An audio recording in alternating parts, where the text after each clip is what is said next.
Kechirasiz, yaxshi qiz. Sizga bitta savolim bor edi. Assalomu alaykum. Agar mashinasi yo'q bo'lar, sizga gapirsa, gaplashgan bo'larmidingiz? Xafa qilmoqchi emasman, lekin gaplashmagan bo'lardim. Voy, nimaga shunaqa takoy asal qizlar bilan gaplashishga, puli yo'q, mashinasi yo'q bolalarni gaplashishga haqqi yo'qmi?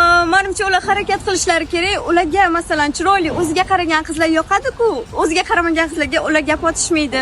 Takji men ham yaxshi pul topadigan, mashinasi bor bolaga qaragan bo'lardim.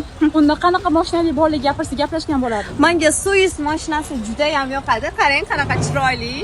Hamma bolalar menimcha takoy bo'lib yuradi bunaqa mashinalarda. Agar shunaqa mashinasi bo'lsa, точно qaragan bo'lardim. Xo'p, sizga qanaqa mashina yoqishini bilib oldik. Lekin bolalarning puli bo'lmasa, mashinani qayerdan olishsin?